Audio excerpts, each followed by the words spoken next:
So it's 2015 at the Haiyan Bouldering World Cup in China. It's the finals round and it's quite hot out. The sweltering heat and low friction doesn't stop these amazing professional climbers from using their strength to get to the top of the boulders. But one climber found a way to get to the top of one of the boulders, not only through strength, but by breaking the beta. I'm of course talking about Akiyo Noguchi.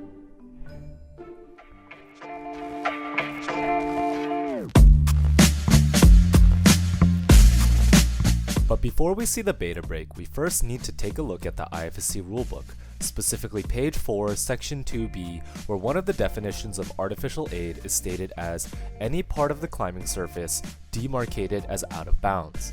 What that commonly means is that black tape will be placed around sections of the walls to prevent climbers from using certain arêtes, dihedrals, and surfaces. Basically, if they touch the black tape or touch anything past it, they'll be called down immediately and their attempt will count against them. Judges are very strict with this as well. If you even brush the tape, you will be called down. Setters will often separate male and female climbs with black tape to eliminate confusion of which problems you should climb. And that's what makes this beta break so amazing.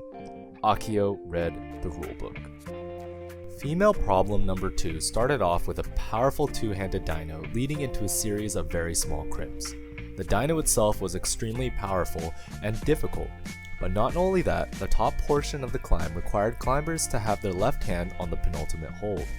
In order to have the left hand on the penultimate hold, climbers either matched the crimp before or the bonus hold, and that was no easy task. That left foot doesn't look very good to hold on at all, but she has moved through the move. Can she make it through to the top? She's got a slight knee scum on the volume and off she goes with the match. Very good effort, Shauna. Looks like she can't really get any weight on that hand at the minute. She needs to try and roll over and get that body weight way over to the left. Very dirty match on that bonus hold. She's pulled it in. Melissa is strong on the crimp. If she can keep it in, she's got a very strong chance of moving up. She's gone for the pop there. She must be confident on these crimps. One more move. Get the match, and she is topped. Akiyo, of course, did none of those betas. Starting off with a clever toe hook beta break, she staticked the first dyno, which at one point was even suggested by the commentator. I was curious, I was wondering, do you think you could get a toe hook on the right crimp, or do you think it's just too small to do that, so you can cross your right hand over?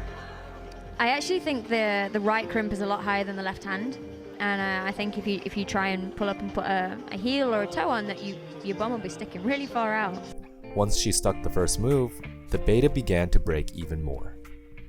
Boulder Adams a very, look at this, my money's on Akiyo doing the right toe hook, and boom, yes! Okay, fair play, I'll give you that one. And as I was saying about Adam, that boulder looked like a very outdoor style technical climbing boulder. So I think that just Adam looked at it and he knew exactly what to do with his hips and his feet, and he made it work, which was very impressive. Here goes Akiyo Noguchi on the top. She's got to figure out how to either match this like Shauna or drop back down. Looks like she's going for the match. Oh wow, she is very flexible. Oh, she is in an interesting position here. I don't think that holds matchable. I actually wonder what the route setters think here, because somewhere along the way it kind of looks like you're going to have to match a really horrible hold. Oh, okay, she's actually just asking if she can use a hold on an adjacent problem.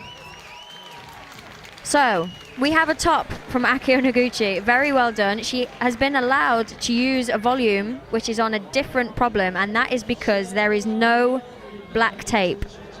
I'm not sure if the route setters might have underestimated this girl's flexibility, but she just made that work, and fair play to her for thinking the way that she climbs the strongest. This beta break is not only amazing because she thought to use the men's problem as a foothold, but she held onto the right hand crimp long enough to even ask permission from the judges if she could use it. And if you can't tell, that crimp is very small. Sometimes reading the rulebook can be the difference between getting to the top or not. Akiyo went on to get second place at this competition and to date is still dominating the World Cup circuit.